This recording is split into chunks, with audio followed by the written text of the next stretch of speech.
Hey everyone, this is David Brown from Lyco Birds, and the Great Backyard Bird Count is coming up this weekend, February 12th through the 15th, 2021. And this is an event that some birders criticize, but it's actually the event that got me into birding, so I thought I would share my story.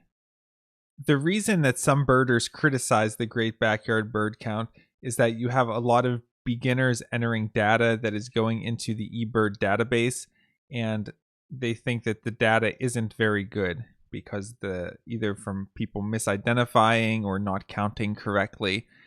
Just a lot of the data that goes into the system during that period might not be valid data. And another reason is people like to think it's funny when someone reports something that would be mega rare in that area and is maybe something that's not even found in that country. Just an obvious identification mistake because they're a beginner, they don't know what they're doing. But it's easy to make a joke out of that. So some people joke about it. But for my story with the Great Backyard Bird Count, if we go back in time 8 years, I had just graduated from college a few months before, and I had bought a camera. It was a Canon Super Zoom camera. And I didn't really get it with the intention of photographing birds. I had been interested in photographing insects and other parts of nature. Wasn't really interested in birds, didn't know anything about birds. But I bought this camera and it was the middle of winter. And so the most obvious thing to photograph was birds.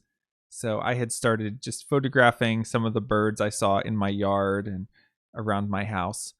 So I did that very casually for about a month. And then a local nature center actually had a bird walk during the Great Backyard Bird Count. And so I thought that would be a good event to go to. So I went, and that was the first bird walk I ever went on.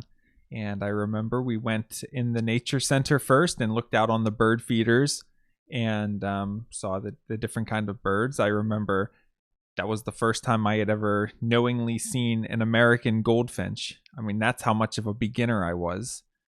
And after we looked at the feeders, we actually went outside for a bird walk through the woods.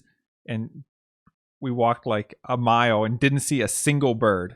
I mean, not a single bird at all.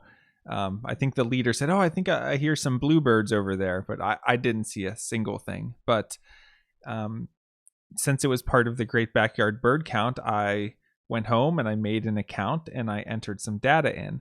And at that time, when you made a Great Backyard Bird Count account, it was also an eBird account.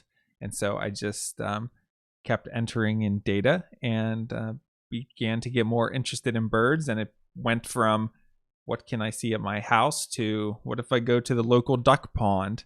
Or what if I go to the local river? Or what if I go to this park? What different kinds of birds can I see?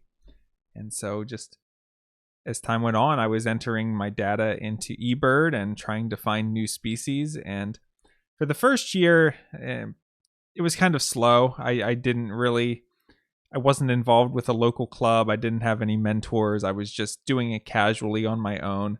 I was working full time. So had kind of a slow beginning, and then after that, I got more and more into birding as a hobby, and then eventually started doing seasonal hawk watching jobs. So this spring, here we are 8 years after I started birding. I'll be starting my 8th season as a hawk watch counter. And I really think that the Great Backyard Bird Count has a lot to do with the reason that I'm where I am today. It was just one small thing. And most of the people who participate in the Great Backyard Bird Count, it's just one thing. Maybe they enjoy it and maybe they don't become birders, or maybe it just stays a minor part of their life. But for other people, it's the next step that they needed to start to get more involved in the birding community. So I think overall, the Great Backyard Bird Count, you can criticize some of the data that goes into the system. I know eBird reviewers adjust the filters to try to minimize the effects of that. But I think for getting new people into the hobby, it can be a really good event. If you're interested in participating in the Great Backyard Bird Count, I'll put the information in the description below. This is David Brown. Thanks for watching.